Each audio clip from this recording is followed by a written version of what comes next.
Jean-Jacques Pillet! Ciao, Jean-Jacques. Welcome to Hollywood. Thank you. Welcome to Hollywood. Can you hear me? Yes, I can hear you well. Yes, it's good. Yeah. Allora, I'm going to speak Italian for the entire interview. You have to figure out what I'm going to say. Dunque, I saw your face going. Yeah, Jean-Jacques it's okay. Pillet. It's good. Jean-Jacques Pillet, stage director, former classical dancer, and for 13 years, he has been the artistic director and also choreographer and director for Cirque du Soleil. Ooh, we're gonna get into your, into your life. But before, Jean-Jacques, before we start, I really would like to say something that is very dear to me, and I want everyone who's live right now with us. By the way, ciao tutti, hi to everyone who's live with us. Jean-Jacques and I met in Italy 15 years ago, and he created for me a remarkable, compelling, fascinating role, and he really pushed me to my limits. And from that moment, we became so close, we became good friends, and our friendship is still growing. And also we share like such an artistic show that was the one we did in Italy. And also from that moment, he pushed me and he gave me strength to audition for Cirque du Soleil. And I landed a job for Cirque. I came to the United States and my life changed. So, grazie Gigi. Thank you, Jean-Jacques. You're more than very welcome. Quick in Italian. I'm sorry. Then I give you the word and you can talk. It's all good. I want to translate in Italian. Io in italiano. Io e Jean-Jacques ci siamo incontrati 15 anni fa in Italia e lui ha coreografato uno spettacolo. Ha creato un ruolo molto affascinante che per me è stata una grande sfida e da quel momento ci siamo uniti tantissimo sia come amici e anche artisticamente. Inoltre mi ha spinto tantissimo oltre i miei limiti per fare l'audizione per Cirque du Soleil. E ha creduto in me, he believed in me, and oddio, you see, I'm getting confused English-Italian. Sono riuscita ad avere un lavoro per il Cirque du Soleil e sono migrata negli Stati Uniti e da lì la mia vita è cambiata, grazie Jean-Jacques. Ok, by the way, You're welcome. By the way, because you, I don't know if you knew it, but you were my mentor, you had been my mentor in that moment of my life, sei stato il mio mentore. Did you have a mentor, Jean-Jacques? I think, I mean, we all do have mentors, right? And for me, you see, it's in the visual art. I always love the work of Giacometti and the work of Rodin.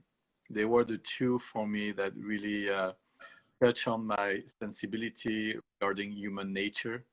And also with, I'm always been quite fascinated in how can art capture these examples, can make the marble or stone or whatever they work with, and for some reason when you look at them you feel like they're speaking, like there is a heartbeat in very heavy material.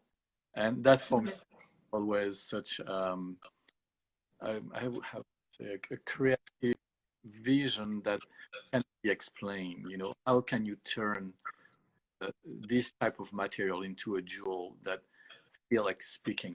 Or see, what kind of material Jean-Jacques was? Well, it can be some it's marble, some it's metal, Marmo. Mm-hmm. Yeah, so very quick, I translate what you said, it's very important. Ho chiesto a Jean-Jacques se ha mai avuto un mentore, lui ha detto che I suoi esempi sono stati i due scultori Rodin e Giacometti, e lui è sempre stato molto affascinato da come questi due scultori sono riusciti a lavorare il marmo, comunque il materiale, e rendere vive le loro opere. Quindi you got inspiration from them, ti sei ispirato a loro. Yes, very much, especially when I was choreographing. This was definitely there is something very, if you think of Giacometti, the vision that he has of humanity is so special. Like, you know, Dali had it as a painter. He was showing us the time, he was showing his vision and interpretation of life, you know. Certo, Giacometti ci mostrava la sua visione della vita attraverso le sue opere, e Jean-Jacques ha utilizzato questo per coreografare i suoi spettacoli. So, how was working for Cirque du Soleil for so many big shows? Like, you were the artistic director for Varekai, then you choreographed Zed for the Disney Tokyo Resort, and Zarkana, that I saw because you invited me to New York. It was such a great show. And in Zarkana, Zarkana was at the Radio Music City Hall in New York. How was your experience working behind the scenes of so many huge shows? Well, it's funny, you know. I mean, you know how life is, right? Sometimes you say, okay, I'm going to have that experience, I'm going to make that jump, and then we'll learn how to swim, you know, when we get there. But with Cirque du Soleil, first of all, it's such a wonderful machine, wonderful company that really brings you to a level of freedom. Almost not, I mean, if there is something impossible, I love for anyone to tell me what it is, because everything is possible with this company. You know, they have the knowledge, they have so many so many teams that are all specialized. So yes, stepping into such a company, the experience you bring, you feel like little bit, you know, you feel Sorry, like sometimes you're breaking up with the voice. I don't know if everyone can hear you, but okay. Sometimes you break up. I'm gonna maybe speak a little bit lower. This might be better. Yeah, let me see, maybe it's the volume. Okay. Should we keep going and try? Hello. Ciao. So yeah, no, sorry, yeah, you were. But this company is offering so much to us that we can only feel that we are. It's a gift. It's really a gift when you get invited to choreograph or stage or be part of such a group. Certo, è un dono lavorare per una compagnia come Cirque du Soleil. What was your first show you've been in? Qual è stato il tuo primo spettacolo del Cirque? Well, Varekai was the first one. I was the artistic director there. And how was it? Yeah, since we're speaking of creativity, I had a wonderful experience for you on this. Varekai, first of all, we know it. It's a wonderful show. Dominique Champagne staged it. Great director, Canadian Québécois. And at one point during this contract, for some reason, I needed to change something. You know, the show was good, was great. The artists were amazing. But for some reason, I was like, something didn't me. I was like, okay, what it is, you know. So c'era qualcosa che non funzionava in Varekai e tu volevi cambiare. You wanted to change what was not working for you. Yeah, what wasn't working for me, you know, that's very important to say, because the show was good. But I went to make a very short story. Guy Laliberté came and see the show. And for some reason, that show was a catastrophic evening, which I had a very hard time to explain, okay, where this started, why suddenly everything is falling apart, and more the show was going on, worse it got. So you're talking about the premiere, vero? La premiere dello spettacolo è stata catastrofica. Correct. It was a premiere, but in Chicago. You know, we had just finished New York, and it was in Chicago. And next step, we were going to Los Angeles, which is, as we all know, the kingdom where Cirque du Soleil was revealed to the world. Mm-hmm. So I was taken into that thought of, okay, what should I do after this very shitty show? I had to speak with Guy Laliberté because he was there also, you know, to see that. Guy Laliberté era lì e a lui non è piaciuto. He didn't like what he saw, of course. No, he didn't quite like it, no. Did he blame who when this happened? Did he talk to you? Did he blame you? Ha dato la colpa a te in quanto direttore artistico? No, he didn't blame me, but for sure he had quite a few questions for me. He could not understand why suddenly the show was falling apart. So I explained to him a little bit in detail, you know, my understanding the reason for this bad show. But to cut to the next step, the next day I had to meet with the artist to explain to them what Guy had to me, to explain to them also the decision I came to take for the next 4 or 5 weeks that were coming ahead of us before leaving Chicago to Los Angeles. And my inner voice, my inner feeling was telling me, you know what? These artists know the show by heart. They have been performing it already for close to 300 times. And I could realize that any thought corrections, inspiration that I could find did not make it. Really did not. It was, for some reason, the show was, and I was stuck with the show.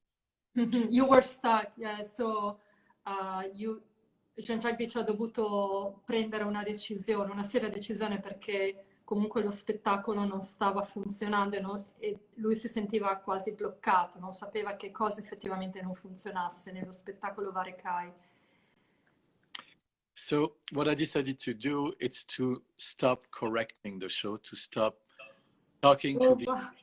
Yes. You stopped, so ti sei completamente fermato dal correggere lo spettacolo, perché ha anche detto che gli artisti conoscevano già lo spettacolo a memoria. Sì. Quindi ti sei completamente fermato a dare le correzioni. That's a big thing. Yeah, it was a bit bold, especially for the last 4 weeks. I was going to see the show from time to time. I was like, oh my God, am I making the right decision? But what was interesting, but 4 weeks into this process, something started to change on the show. You know, yes, the artists was doing what they're supposed to do, but for some reason, the characters were coming alive on such a level that I hadn't seen them perform. And I was like, oh, that's very interesting. Not that it was a surprise, that was my goal. My goal with this process was to free the spirit within these So this is, Jean-Jacques, if I understood, by the moment you stopped correcting the artists, they gave up, like they gave up their freedom, finally. Cioè nel momento in cui non hai più corretto, loro hanno dato il meglio in scena. Correct. That's what I was feeling when I was watching the show at the time. And and more we were getting into that process, more these artists, these human beings were revealing themselves through the character. So it was not perfect, for sure, but it was becoming to be free. You know, freedom in the interpretation of each one of those roles was starting to appear. And this for me was very pleasing because that was really what I was missing for some reasons. As I said, the show was good before, but I was missing something. So what do you think was the reason for you? What do you think, for you was the reason they finally showed themselves as artists? Qual è stata secondo te la ragione per cui loro si sono liberati? So why do you think this happened? Perché è successo questo? You know, first of all, you know, I took a chance because they knew the show part, right? So they were really very well rooted in what the show was about. but they were so rooted in very specific parameters that I felt that they were in jail, that they were in prisons, right? Mhm. That was while they were performing. And that's what I wanted to break. I wanted to take a chance and break it. And the only way to do it was on stage in front of the audience. There was no rehearsal possible or anything like this. It just happened in front of the audience. Oh, so, okay, can you give us more details? Like, so you corrected them in front of the audience. Tu hai corretto gli artisti davanti al pubblico, in scena. Not correcting, but to free them, to authorize them to go in different directions in some way. How did you do that? Come hai fatto questo con gli Well, artisti? I was very sharp because remember, it was right after a premiere that was. So I simply say, don't even come and knock on my door if you want some corrections or any advice. I'm not here for anyone. I was just a little bit pissed off, you know. Jean-Jacques era incazzato, Yeah, exactly. I'm out of there, you know. Don't even think of me. I don't exist anymore. Sì, Jean-Jacques ha detto agli artisti: non provate nemmeno a bussare alla mia porta e venire da me e chiedere correzioni perché non ve ne do più, basta, con voi ho chiuso. Però lui dice che ha detto che in scena è riuscito a liberarli da questa trappola, in questi parametri nei quali loro erano chiusi, intrappolati, e l'ha fatto davanti al pubblico. Yeah. So, to close that story, because it could be very long in the process. sì. The process is very important, and realize that even if you know so well your art form, if you know so well your role, there is always a moment in this process that you have to change things. You have to take a chance again. You have to take a chance again on your own knowledge. You have to change your knowledge. You have to change who you are. You have no choice, because that creativity, if not challenged, it falls asleep, and it becomes like this. Wow, sì. So we have choice, but to move things around, to check things up, you know. And if creativity was a person, probably it will be a little bit like, you know, okay, leave me alone for a little while. But you can't. Being a creative, it's not about resting on your creativity. It's about becoming vulnerable to a point that something happened in you that is constantly in movement. Sì, sulla creatività dice no, non la si può fermare. Se fosse una persona, la creatività ti direbbe basta, lasciami stare, ma non puoi farlo effettivamente con la vera creatività. E deve essere sempre in continuo movimento, è sempre una sfida senza bloccarla o fermarla. But I'm wondering, with so many shows, and I was part of Cirque du Soleil as well, and I remember it's very easy to fall into the pattern of the habit, no? L'abitudine, perché facciamo, gli artisti fanno sempre tanti spettacoli a settimana. So how can you break that, like the habit of repeating the same choreography? Well, I think it's a state of mind as well, you know. If you are not conscious that you are repeating things without making them evolve, it's like in our lives, you know, if we do the same thing over and over the same way, we will be bored with our own personality, our own human being, because we don't push the envelope, you know. We need to keep evolving. And regarding the shows, it's exactly the same. If you go on stage each time knowing exactly perfectly what you do, that's one thing. But if you take a chance on your knowledge of the show, well, you might influence all the other artists around you to follow your path. You understand? Yeah, is that clear? Yeah, so you're saying like the part about people around you. If you decide to take a chance on all the material that know, you've learned, which show itself. If you take a chance on that and push the envelope further, push yourself to the next level of your understanding, or to a deeper level of your understanding. So you take what you have, but then you have to push it further. Push it further, like a higher step. Correct. Deeper, you have to dive deeper into the root of that creation, that creativity. Yes, so Jean-Jacques says it's very nice what you just said, very useful for us, because this you can apply this for in every aspect of our lives, in ogni aspetto della nostra vita. So quello che noi sappiamo, invece di rimanere fermi, dobbiamo portarlo a un livello superiore, solo così possiamo crescere sia come persone e esseri umani, ma anche artisticamente. Yes, and you're right when you say we can apply this to every field of our life. Yes, for one simple reason. It's your creativity is not just part of an artist. An artist is someone who chooses creativity for his job, for his career.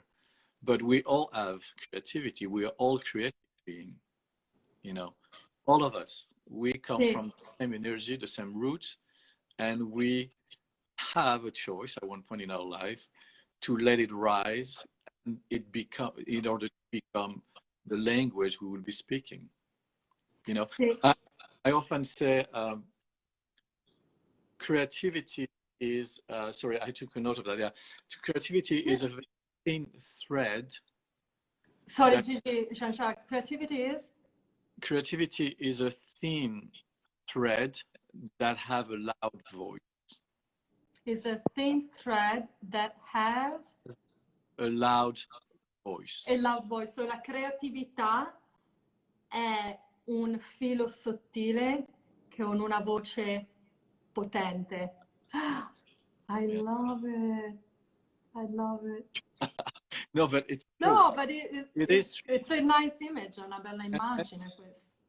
Yeah, that's what is very interesting in, you know, the title of my conference is The Awakening of Creativity, because it's a matter of learning how do you listen to that part in us that is extremely vibrant, but most of the time we feel it's silent, but it's not. Sì, esatto, in tutti noi c'è una parte di creatività, in ognuno di noi, perché non è solo per chi lavora nell'intrattenimento. E noi pensiamo che sia silenziosa, in realtà non la è, solo deve essere risvegliata. Infatti la conferenza di Jean-Jacques si chiama Il risveglio della creatività. How can we really awaken our creativity when we feel that we are empty, that we don't have it in certain moments of our lives? Is there something we can do to awake our creativity? C'è qualcosa che possiamo fare per risvegliare la nostra creatività? I think the first thing is to stop. It's to stop the concept of being creative. What does it mean? You know, we are in our lifetime, we are the witness of that, and we will still be the witness of that. You know, our life is guided by concepts, so many concepts, concepts of being perfect. What does it mean? Being successful. What does it mean? To be a real person. What does it mean? You know, so all those concepts put us in boxes that we have to fit in those boxes. The problem, there is one box for each one of us. So how come we should fit in some other? Right. See, we have our own voice, and I think to awake creativity within ourselves, it's to find the unicity of that voice. Yeah, so lui, esatto, Jean-Jacques dice ci sono tante scatole, boxes, e noi vogliamo inserirci in ognuna di queste, la fame, il successo, però in realtà dobbiamo ascoltare la nostra unica voce. And yeah, the difficult part, Jean-Jacques, is to sometimes pull it out, you know, because also we used to compare ourselves with people that maybe are more successful than us, and we're like, oh, they are there and I'm here, you know, they're there and I'm here. And then instead, what happens, instead of pushing us, we might stop because we're afraid. We Correct. think that we cannot do it. So that's it. And that's the, sorry to cut you, but that's the big problem. That's the biggest problem. It's we are trying to reach certain standards because of our surrounding. But if surrounding does not exist, okay, if let's say the surrounding, everything that we are surrounded by, with, whatever, does not exist, how would we feel? Okay, if the surrounding doesn't, so you're saying if the comparison with others does not exist, right? What would become of us? So sì, Jean-Jacques dice, Jean-Jacques, Gigi for me is Gigi. Jean-Jacques dice, per esempio, facciamo finta che le persone attorno a noi o i paragoni non esistessero. Che cosa faremmo? Avremmo ancora quel pensiero di dire, oh, lui ce l'ha fatta, io no? No, questo si eliminerebbe. So we would eliminate this concept, because if nobody's around it, it's just us. So what would we do? Well, we will start by breathing. We will start by not making too much noise, because there is no one else to listen to our noise. We will simply be within yourself, with our own self, and we will be listening to whatever comes. And that zone of where something comes up within ourselves and we can identify it, that zone is part of our creativity zone. So the zone of silence. Of course. Yeah, quella zona di silenzio, quel momento di silenzio o area di silenzio è dove noi possiamo splendere. Yeah. You know, like it's very important to learn. It's very important to learn how to listen to silence, because when we create something, it goes very quick. It's a very quick process. You know, there is a voice for some writers will tell you, okay, the character has spoke to me and I have to go now in that direction, but that was not the plan of the author. But the character decided to make that turn right, he's turning right, and you have no choice to follow it. So you're saying if the character talks to you as an author, you have to follow what you feel or what the character is feeling in that moment, instead of listening to yourself as an author. Yeah, it's just hard, that transition. È difficile ascoltare la voce del personaggio, perché lui faceva l'esempio di uno scrittore. Quando uno scrittore scrive deve ascoltare la voce di quel personaggio, non la sua in quanto autore. Yeah, it's, you know, when we write about characters, the character speaks to us in his own frame of mind or directions he wants to go into. You have no choice to not interfere in this. You have to abandon yourself, so the voice of whatever comes out of you stays as pure as possible. Because as soon as it gets into in between our two ears, then we start to intellectualize what we felt. And this intellectualization of our feelings are based on what society is giving us. That's true. Yeah, so quello che sentiamo, i rumori, quelli udibili, sono quelli che ci distraggono, quelli che la società ci impone, quindi dovremmo cercare di metterli a tacere. E all of this is coming with the breathing. Like you think that... Well, we have to learn how to listen, you know. Imparare ad ascoltare.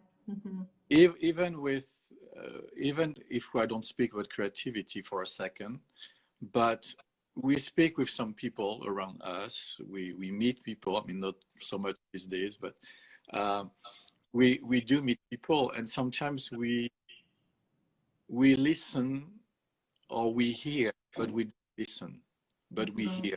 Ascoltiamo, o meglio, sentiamo, ma non ascoltiamo.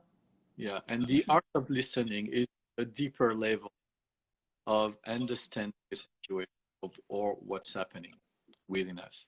Yeah, even though nowadays it's very, very hard because we are bombarded like it's a bomb, like a bomb, you know, social media, like Instagram and Twitter and Facebook, and you and I talked a lot about it, and it's so difficult to let, sorry, did I spit on myself?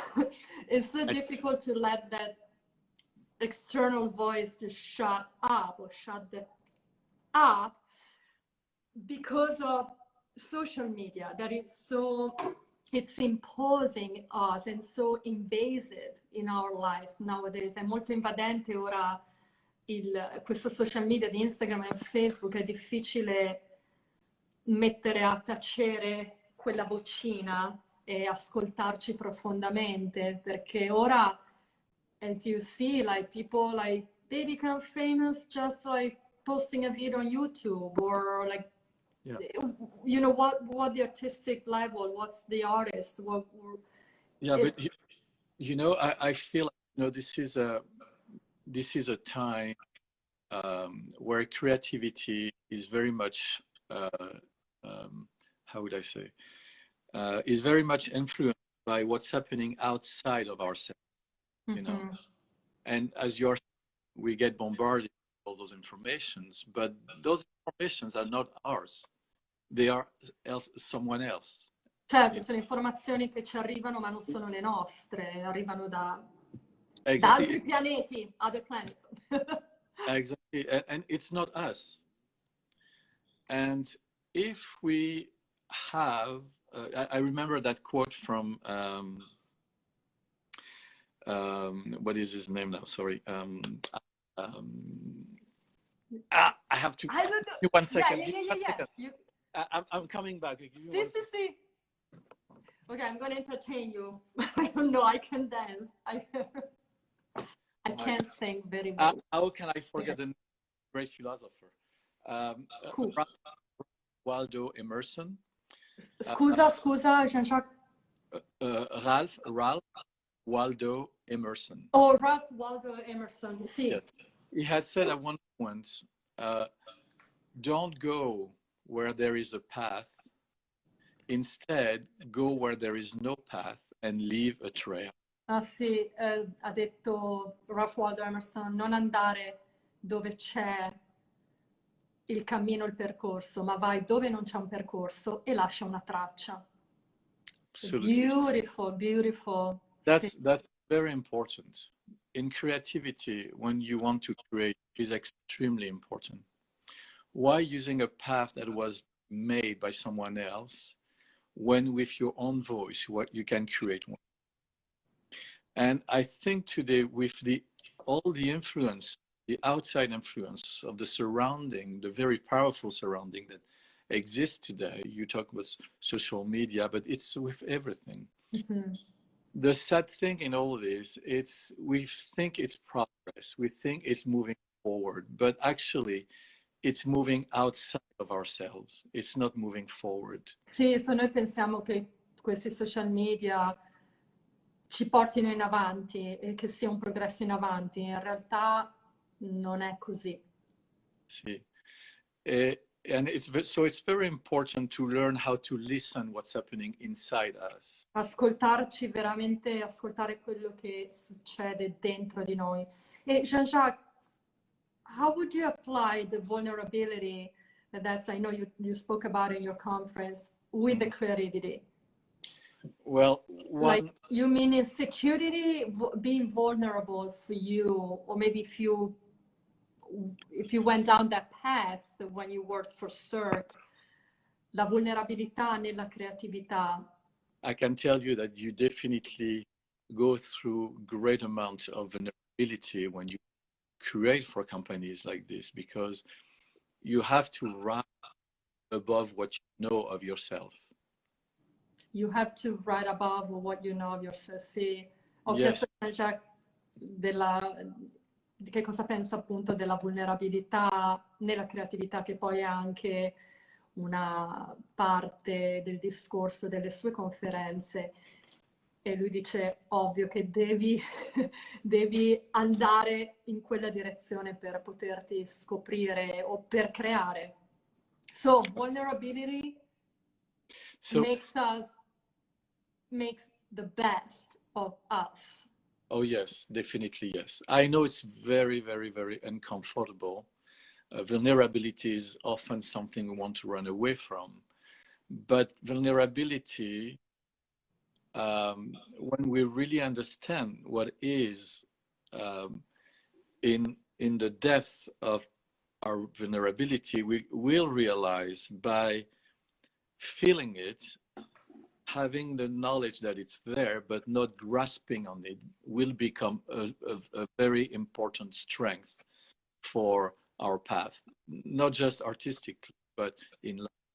Because vulnerability is part of us, except that we put it aside because, you know, it's disturbing, you know, the ego doesn't like too much vulnerability. Certo, all'ego non piace molto la vulnerabilità e cerca di metterla da parte, ma abbiamo bisogno di essere vulnerabili. Like sometimes I feel the best of our work, or my work as a writer, or when I used to dance, it comes when we are living a situation in our life that it's of discomfort. But I want to debunk that. Voglio un po' sfatare questo, because people think, oh, that means you have to live a very bad life, or you have to struggle so much in order to make it, to be famous. You know, no, it's not that. But it's when you become so emotional and part of your creation, like instead of being detached. Sometimes we want to detach ourselves to don't suffer. And instead, we need to be inside and suffer in order, I mean, for me, in order to be at the top or... Yeah, the suffering is not... I think we as artists, we have a different vision of what suffering means. You know, it's bizarre to say vision and means, but we have a different understanding, let's say, you know. It's not like we are doing harakiri to us, you know, every 10 minutes, you know, to feel something. No, it's the feeling we have as artists are so deep that sometimes we don't have words for them. We feel. We don't express with words all the time. As a dancer, as we were, Sara, others maybe were listening dancers, we speak with our body. So we have to go so deep inside ourselves in order for the movement to be, how would I say, to be dressed with such energy, such an aura. So it's powerful movement, not just beautiful, but powerful, anchored movement. And that is when we dive into our deeper vulnerability, that we bring that strength. It becomes strength, you know, and not a whatever failure kind of concept that society have at vulnerability. Vulnerability is a strength. An actor, when he learns his text and he has to start playing the role, he's going to have to take a chance, not just for the character, but for himself. Yeah, sì, è vero. Sorry, go ahead. Sì, no, scusami, in italiano. Per quanto riguarda un danzatore, non c'è solo il semplice movimento, the mere movement, ma dobbiamo veramente scavare dentro di noi per portarlo ad un livello superiore.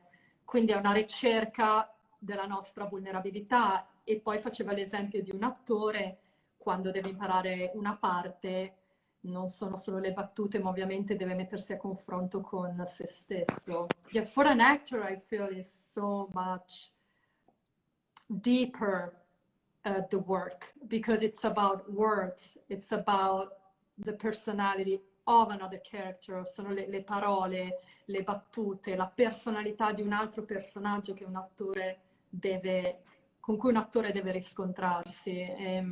Yeah. Also, if I can say one thing, Sarah, on what you just said, because I understand perfectly Italian, right? But sì, no, I think you do. Secondo me sì. Secondo me sì. Yeah, yes, I do like the Italian. Yes, that's right. You know, I'm trying to speak.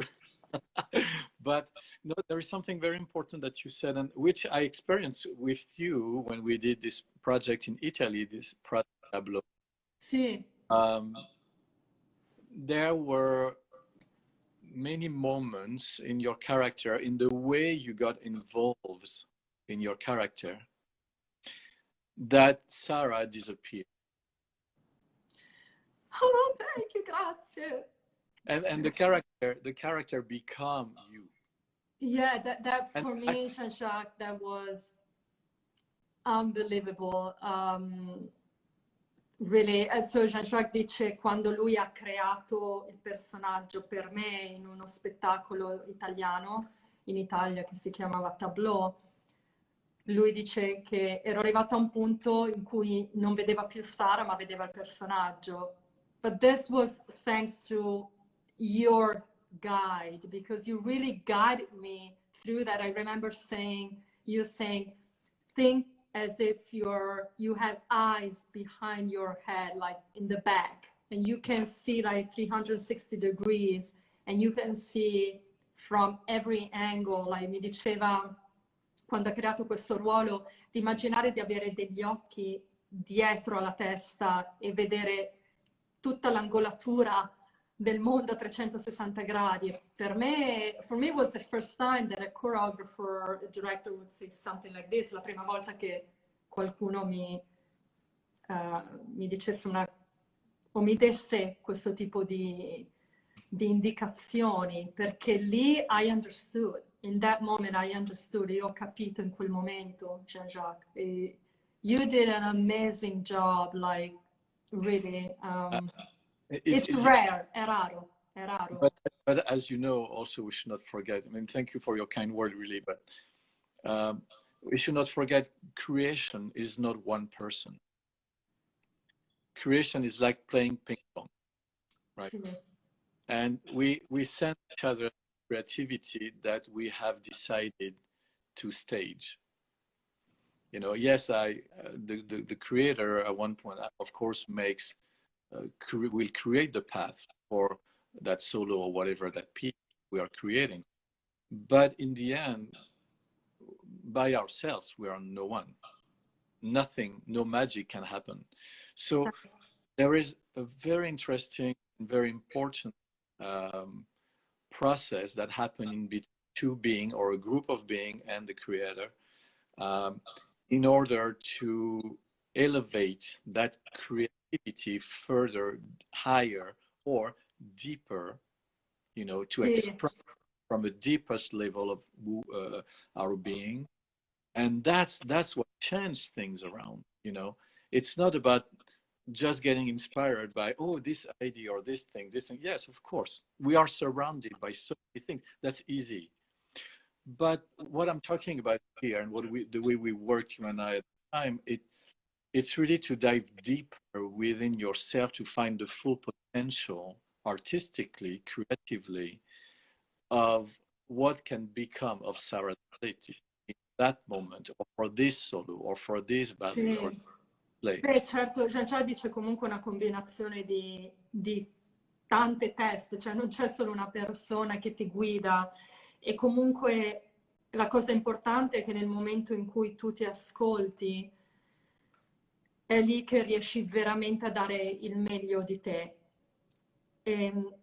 See, definitely. For me, that was a very pivotal moment for that character that you created for me, because I understood a lot. I understood how to be not just a dancer, but an interpreter. So a dancer that can interpret a character, which is rare, because usually dancers are in the chorus, or maybe if you would dance in a musical, that's when you play characters. But I'm not such a singer. So io non sono una cantante, quindi non ho mai partecipato a musical, eccetto un musical, ma era solo con dei ballerini. But you see, actors is the same, because actors, they have a text, right? They have words.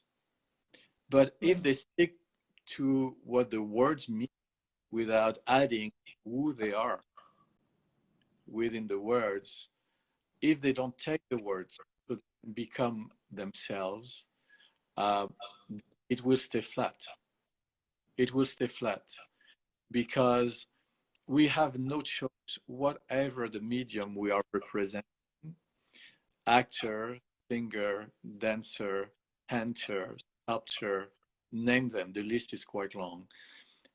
Even a videoist, someone who works in video, in film, a film director. A film director cannot just stay to the level of, okay, we're going to create that image, because we've seen that image, but how he wants us to perceive that image. Sì, questo è importante, esatto. Un regista non può solo creare un film, creare delle immagini o sequenze, ma deve farlo in un modo che ci faccia capire, a noi spettatori come possiamo percepire l'immagine. E la percezione poi cambia, è diversa da una persona all'altra. Perception can change. But Jean-Jacques, I would talk to you for hours and hours and hours, because let's do it. Jean-Jacques and I talk, we talk for 4 hours usually on WhatsApp. Parliamo per ore e ore. Another great job that Jean-Jacques did, and I suggest you to check it out. Un altro lavoro al quale Jean-Jacques ha partecipato è con Jonathan Levine on the Hollywood feature film Warm Bodies. Yeah. E questo è stato, penso, un'esperienza bellissima. Jean-Jacques, abbiamo solo 10 minuti, perché Instagram credo ci dia solo un'ora, però io voglio sempre chiudere prima. Quindi non so se vuoi dirci qualcosa di questo film, Warm Bodies, how you worked, and then if you have a quote. Oh, by the way, you already gave us a quote by... you gave us a lot of quotes today. Ci hai dato già tante citazioni. You're funny. But yeah, the Warm Body was quite an experience. First of all, that's the funny part of this contract. It's the producer calls me, says, so don't forget, you have to pick up the camera at the production office, and then we'll meet tomorrow after tomorrow night to look at the rush of those rehearsals and the work you will have done. And I was like, oh, wait a second. Are you telling me I'm hired? Oh, wow. Cioè, ha detto... And this was really, because I didn't know. He hadn't, even my agent didn't know that I was hired. Wait, they told you to grab the camera? Yeah, that's how it started. So I understood that I was hired because I was part of the team. Oh, ok, gli hanno detto la produzione, prepara la telecamera e vieni qui in produzione sul set. E lui, significa che mi avete assunto. Ma so, how was, because we only have a few minutes, Jean-Jacques, then we have to cut the conversation on Instagram. So, very quickly, what was very interesting in this project is that the scenario had no words. And with the no words. Yeah, and with the director that time, we weren't interested in going into, because it was a zombie. It was not interesting in going into the classical, if I can say, zombie feeling, moving, how they move, how they express themselves. So with a script that has almost no words, I had no choice but to fall into a body language that was, how would I say, based on how the character was breathing, how the character was listening to the Because, other. yeah, and so lui dice, nel film Warm Bodies non c'era una sceneggiatura, gli attori in quel momento non dovevano dire delle battute. And if I recall well, you had to choreograph the actors interpreting dead bodies, right? They were like, yeah, which it was, yes, that's right, but it was not so much that it was a great challenge. It was really because I was interested with the two lead character of the film, and it was to make them understand that it was not about acting, it was about feeling. Ok, e lui ha parlato agli attori dicendo non è recitare, ma feel, sentire. Yeah. And it was actually a very funny compliment that the two lead actors told the producer, because he said, I don't know where you got that guy, but it's a keeper. Because it was simply to work on a different level than actors normally work, I guess.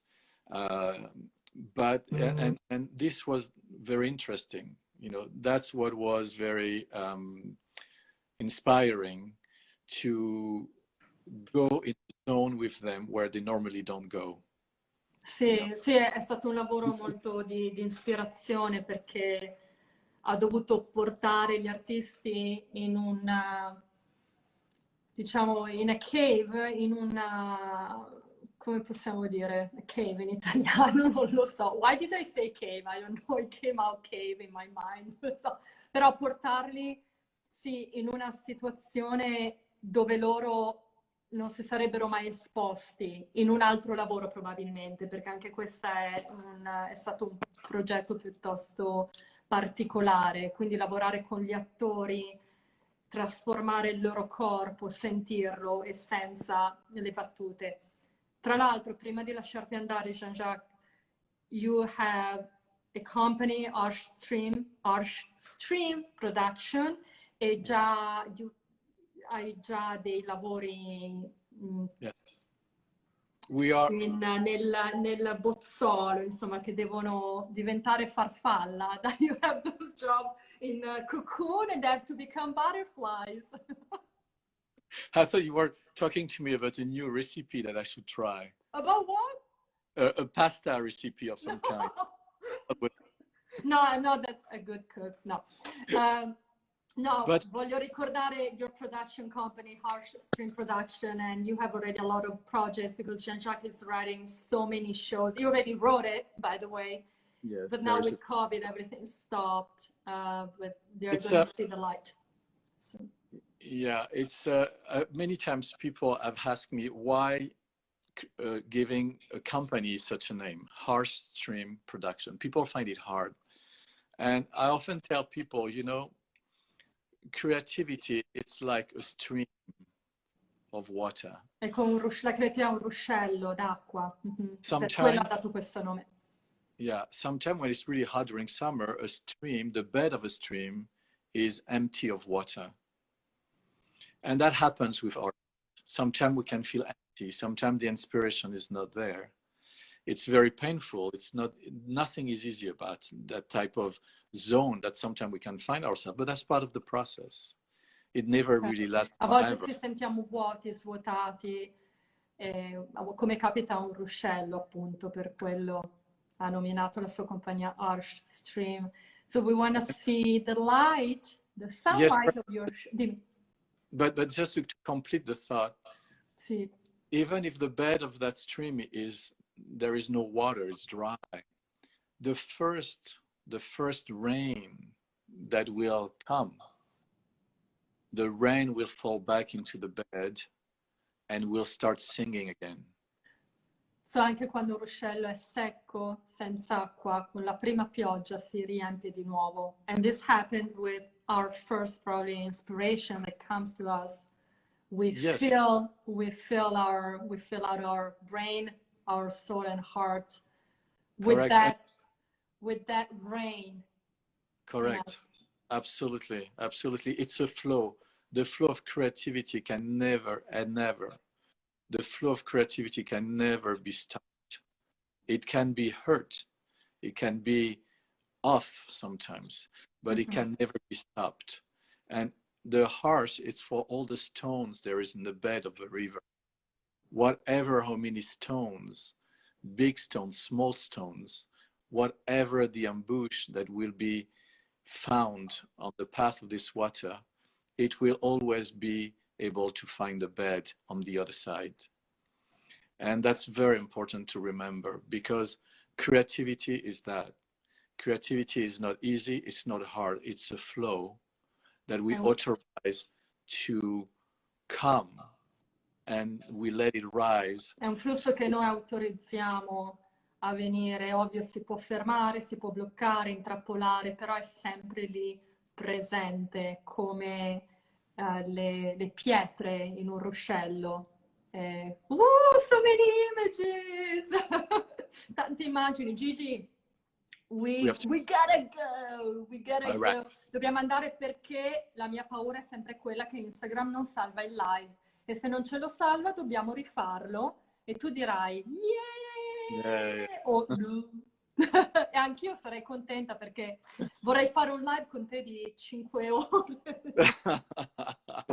Grazie mille, Jean-Jacques Pillet, writer, stage director, choreographer, director, like the well of creativity, un pozzo di creatività e vulnerabilità, and vulnerability. Yeah, it's very important. Grazie mille, grazie Jean-Jacques. Thank you, grazie Sara. Ciao, Sara Zila Lalen, Jean-Jacques Pillet.